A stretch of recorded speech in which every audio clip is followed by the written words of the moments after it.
Happy Sunday. We're coming back to you out here,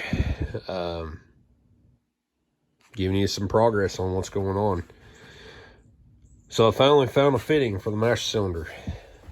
I actually had to go to O'Reilly's, Advanced, Napa, a bunch of different places to find one, but I finally did.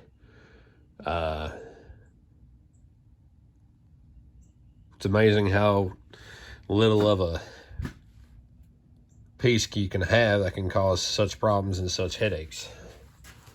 But that's in. Driver's side wheel, rotor, brakes, and new hose, brake hose, is mounted on this side. See if I can get a volunteer to help me bleed this thing. The reason I replaced that brake hose is because that was on it to start with. And that is twice the length that it's supposed to be. I would assume that that's for probably a four-wheel drive. But for some reason or another, he had that on the driver's side.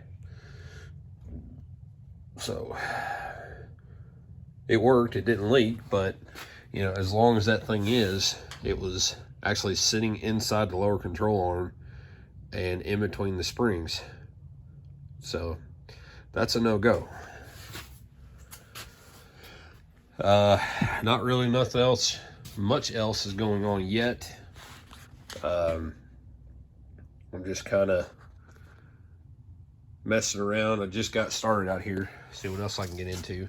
I think I'm going to end up, because it's easy, just wire up this other headlight like I did that one. Get all that square. But folks, once I bleed the brakes, once I got a good pedal and all that, next big piece of the puzzle is the drive shaft.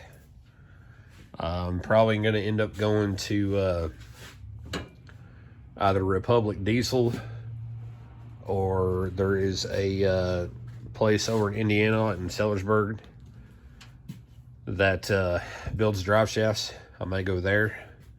Just kind of all depends on what's available and who's available. So I'm going to be measuring that out. So yeah.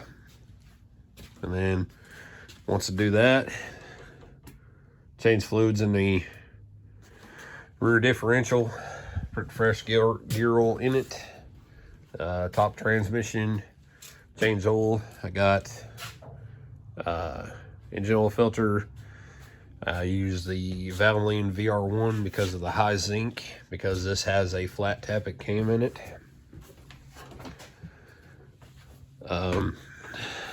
Actually, it's the only kind of engine oil this engine has ever had in it was the VR1. So things do pretty good. Yeah, I don't have no problems or anything like that. My machinist originally told me that you can run a zinc additive and then 10W30. Well, I'd rather have something that's already formulated and I don't have to guess, you know. So apparently you put zinc additive in 10W30 motor oil for a few runs, and then after that you can go to conventional 1030. Well, I want as much protection as I can for this thing, so I'm going to run high zinc all the time as a safeguard. You know, obviously this thing does not have catalytic converters, being that it's carbureted and the exhaust stops like right there. So we're just going to stick with it. But cool thing yesterday, so this thing has been sitting a while. I have not started it. I had a friend come over to visit, and he was wanting to hear this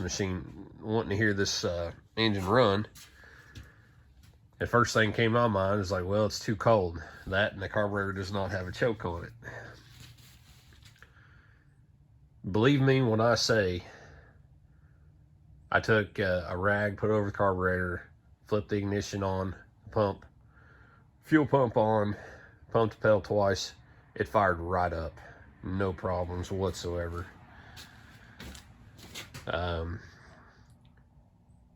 know I got my timing pretty close. I know I adjusted the fuel air mixtures screws down so it's not burning my eyes when it's running in here, because it was running very, very, very, very rich.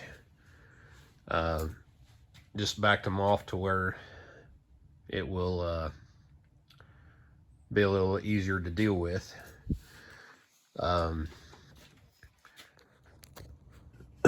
So another thing too, we are going to I'm gonna learn how to fine tune these. You know, some people use a gauge, some people do it by ear, you know, so on, whatever it may be. The correct way is use it with a gauge, how much vacuum. So I'm gonna read into that and figure out how to do that. I got an old timer at work that is big into carburetors, big into old cars, stuff like that. I asked him some stuff and learning about it. So, you know, just kind of plugging away and going from there. So, anyway, this is going to be a short one. I'm going to jump off here. Thanks for watching.